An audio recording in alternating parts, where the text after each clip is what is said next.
వచ్చాక మన భారతదేశంలో ఎవరైనా కానీ, నేను మాత్రం భారతదేశం మహిళగా చెప్తున్నానండి, ఇక్కడ ఉన్న ఆడవాళ్ళు ఎవరైనా కానివ్వండి, పద్ధతులు ప్రతి ఒక్కటి తెలిసిన ఏ ఆడపిల్ల అయినా కానీ ఎక్కడ ఎలా వేసుకోవాలి అన్నది చాలా బాగా తెలుసు వాళ్ళకి.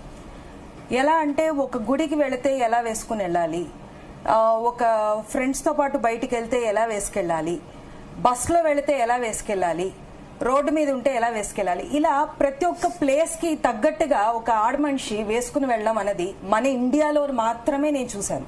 మీరు ఏ కంట్రీకైనా వెళ్ళండి, వాళ్ళు ఇష్టం వచ్చినట్టు వేసుకుంటారేమో, ఇష్టం వచ్చినట్టు వేసుకుని తిరుగుతారేమో, కానీ మన పద్ధతి అన్ని తెలిసిన ఏ ఆడపిల్ల అయినా కానివ్వండి సిచ్యువేషన్ కి తగ్గట్టుగా నడుచుకోవడము.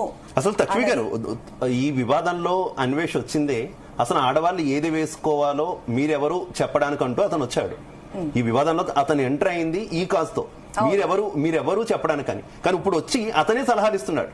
ఇండియాలో వాళ్ళంతా ఇప్పుకొని తిరగండి, మీకు ఫ్రీడమ్ ఇంపార్టెంట్. ఏంటి ఫ్లిప్పింగ్ ఏంటి? అసలు అతనికి మెంటల్లీ స్టెబిలిటీ లేదండి. ఫస్ట్ ఆఫ్ ఆల్ అతనికి నిజంగా మైండ్ బాగుంటే అతని ఈ పరిస్థితుల్లో ఎప్పటికీ ఉండడు. అతను ఒక టైప్ ఆఫ్ స్ట్రీట్ డాగ్. అసలు అతన్ని అలా పట్టించుకోవడం కూడా వేస్ట్. అసలు అతను చర్చిస్తున్నాం అంటే మనము చర్చించడానికి కారణం ఏంటంటే మన హిందుత్వం అతని మీద యాక్షన్ తీసుకోవాలి. అతని మీద యాక్షన్ తీసుకోవాలి.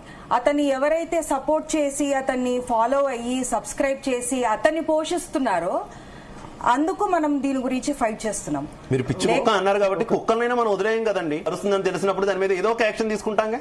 పట్టుకోవడమో లోపల పెట్టడమో 4 కొట్టడమో తన్నడమో ఏదో ఒకటి జరుగుతుంది కదా. అవుతుందండి. నిన్నే కేసు కూడా పెట్టి